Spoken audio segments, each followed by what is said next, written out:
What you're about to see is the behind the scenes of a short documentary that we made named Silenced, and it portrays the true story behind the life of three Afghani girls that had to leave their home country for seeking their basic human rights.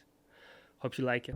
Alright, so it's 6:50 a.m. We woke up around 6 and going to meet Shukria, her sister, and her cousin at their place. So hopefully to catch the sun's rise before it actually happens.